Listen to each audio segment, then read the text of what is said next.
Welcome into WTOL 11 News on WTOL 11 Plus. I'm Tatiana Cash. Thanks so much for joining us here online. Now, it was much cooler today, not as fun and as exciting as yesterday. So what's in store for the rest of this work week? Fingers crossed, meteorologist John Birchfield has something warm in the forecast, maybe? Well, it is going to warm up, Tatiana. We're going to have to be a little patient. The chilly feel continues tonight, and there could be a few isolated snow flurries behind that cold front that brought us an abrupt cool down today. There it is right now. The cold front currently pushing towards the Atlantic seaboard, and temperatures have fallen considerably. Toledo is 14 degrees colder than it was at this point yesterday after that record high of 65. A couple isolated sprinkles and flurries are drifting in from the northwest as we head into the hour-by-hour forecast. A few snow showers may be possible. I'll show you when the sunshine returns in that 10-day forecast coming up. An update to some breaking news out of Wood County. Law enforcement says they've arrested the driver who's accused of starting a 3-car pileup, which ended up killing a young couple and injuring several others. 55-year-old Samantha Hammonds has been charged with aggravated vehicular homicide. The accident sent 3 people to the hospital with minor injuries and killed Jacob Hahn and Savannah Harding. The Wood County Sheriff's Office says Hammonds was speeding along Fremont Pike in Troy Township when she allegedly caused a chain reaction crash. Hammonds is due in court on Monday. 8 organizations are warning half of the Palestinians in Gaza are starving as Israel intensifies its bombing campaign. CBS News reports. On Sunday, Israel said it had struck hundreds of Hamas targets in southern Gaza, where Israeli defense forces have intensified their offensive. I will take revenge for you, my son, this man said. One of his sons was killed, another wounded, and being treated at this hospital in Khan Yunis. The World Health Organization calls Gaza's healthcare situation catastrophic. The head of UN's World Food Program warned half the population of Gaza faces starvation.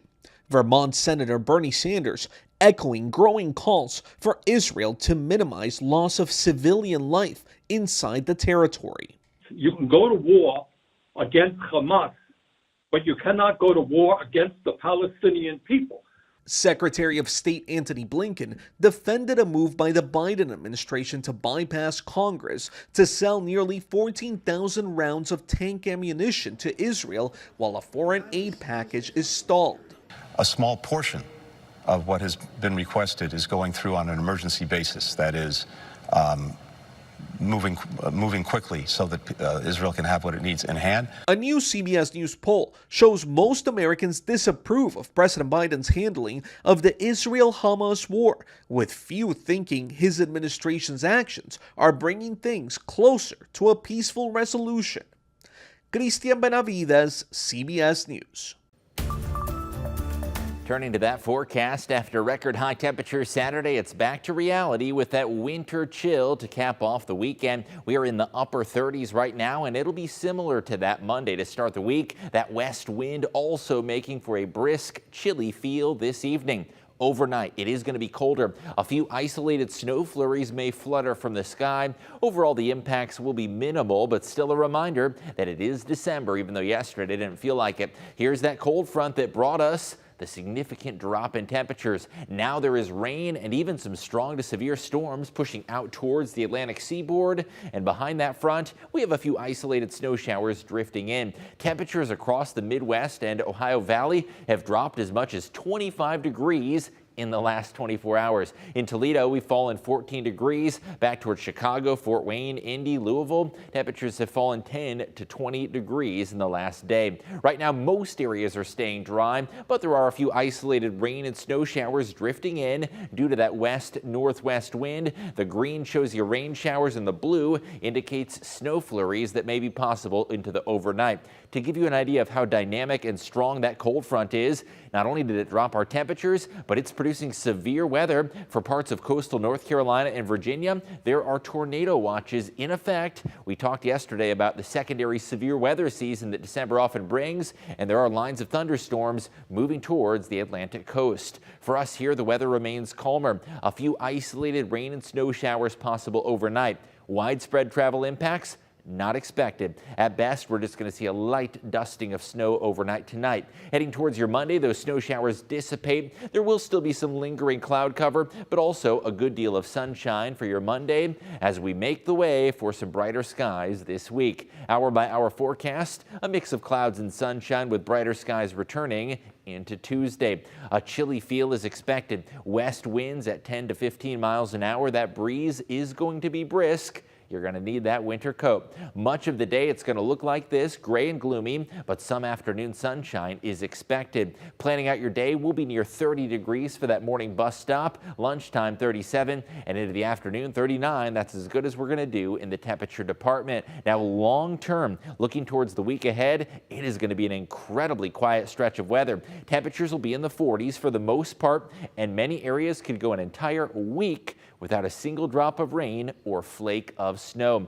Next couple of days, bright blue skies return Tuesday. We will warm up to the mid-40s, but the breeze will be back, this time blowing from the southwest. Wednesday's going to be sunny, a touch cooler, but it'll feel pretty nice with the calmer breeze. And Thursday should be a great outdoor day with not much wind and highs in the 40s. As we look ahead towards the extended 10-day trend, what I'm seeing is a mild stretch of weather, not only for Toledo and northwest Ohio and southeast Michigan, but also a good portion of the northern United States from the Pacific Northwest back towards New England.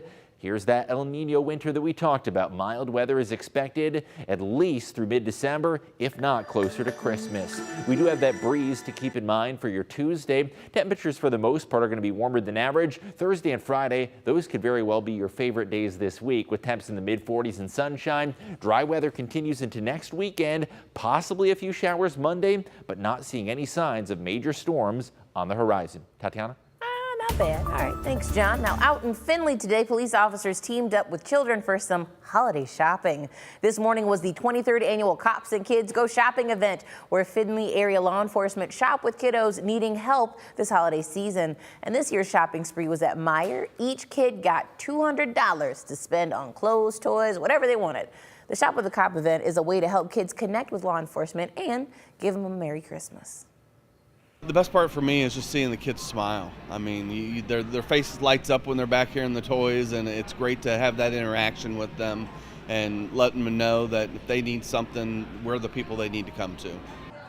This year, over 125 kids got to shop with a cop at Meijer.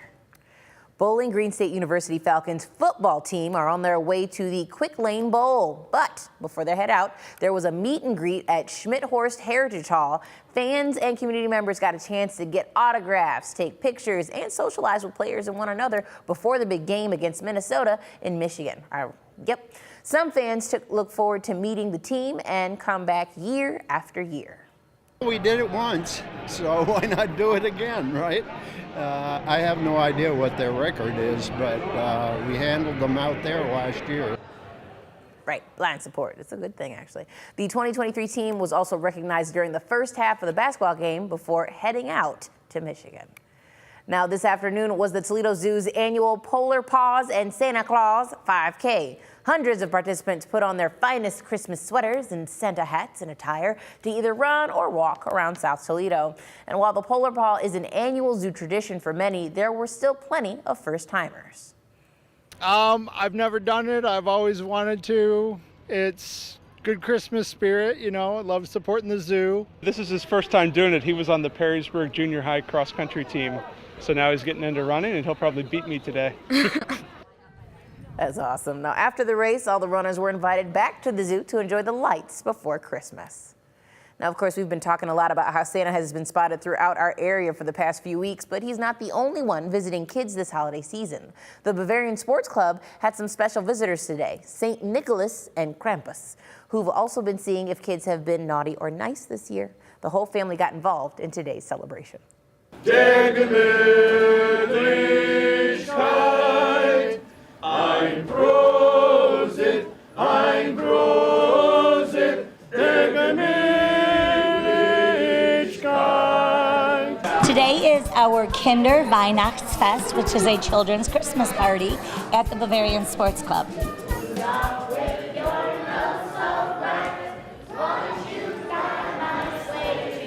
We had some very special guests, some visitors. We had St. Niklaus, who just had his feast day a few days ago. And in Germany and Bavaria, they visit all the children. He and his friend Krampus. St. Nicolaus from the 3rd century was a born into a rich family. His parents passed, and he decided to use his inheritance to help the other poor people in the region. Tradition was that if you were a good boy and girl, that he would leave presents in your shoes. And they leave goodies for the good kids, and Krampus sometimes steals the bad ones. So we're trying to teach them the German traditions that I grew up with. I've been a member of this club for more than 50 years. And so passing these traditions on to the young children, showing them what the Germans used to do in the old country and still do here in America, I think is important to them. And then when they left, there was Santa Claus there to visit and pass out presents for our good kinder. The kids are what it's all about. If we don't have the kids coming, we won't be here 20 years from now. Just be good and kind and generous to your friends and your family. They're the most important people that you'll have in your life. So this is what's nice about the Christmas spirit, is that everybody starts understanding that kindness and love are much more important in this world than gifts. Be very, very careful about being a good girl or a bad little boy or girl, because Krampus likes to stuff kids in sacks and give them sticks for presents and use the sticks if they've been very bad. It is to let the children understand that if they're bad, there are consequences. So I'm trying to teach them to be good. Na ja, natürlich. Ein fröhliche Weihnachten und ein gutes Rutsch ins neues Jahr, which just means a very Merry Christmas and a happy slide into the new year. 1, 2, 3, super! Sing it, sing it, sing it, sing it. Hoi, hoi, hoi! Sing it, sing it, sing it, sing it. Hoi, hoi, hoi! Sing it, sing it, sing it, sing it. Hoi, hoi, hoi! Gross WTOL Toledo! Well, thank you. Oh, yeah, that's a really cool story and unique to hear the background on Santa Claus that some of us might not know. No, and what I love is, so it's St. Nicholas, and of course we saw the frightened horn figure, had to look it up for you. So it is Krampus. Now, Krampus is a horned anthropomorphic figure from Central and Eastern Alpine folklore. So basically, if you were naughty, how Santa Claus gives you coal. Yep. No, Krampus comes and he scares you and he shakes you and sometimes he puts you in a sack. It's a whole thing. So yeah, behave, kids. Don't want to end up on that naughty list. You don't want to go with Krampus. Yeah, that's worse than a lump of coal for sure. Exactly. But no, I'm sure all those kids are on the nice list this year. And even though it's Christmas time, the weather certainly doesn't feel like it. It was a little bit colder today after that record high temperature yesterday. We're going to stay in the upper 30s tomorrow. A few isolated snow flurries may flutter tonight. But after that, this week is going to be awfully quiet. Lots of sunshine and milder temperatures. And by Thursday and Friday, we could be in the mid to even upper 40s. Looking ahead towards next weekend, perhaps a few more clouds, but I do expect dry weather to stick around Saturday into likely Sunday as well. And our next system, showers possible Monday. And that 10-day forecast takes us through the 20th of December. We're not going to have snow on the ground. That gives us 5 more days. And that means in 5 days, Christmas will be in our 10-day. Well, and what I'm loving, though, is the fact that that was a nice weather, so you were on the nice list. Yes. So that means that Krampus is not coming to your door. Well, thank goodness. I would be terrified if he showed up knocking at the door. Exactly. Yeah. So thank you, John, and thank you for joining us here on WTOL 11 Plus. Hopefully you'll see us tonight on WTOL 11 News at 11. Have a wonderful evening.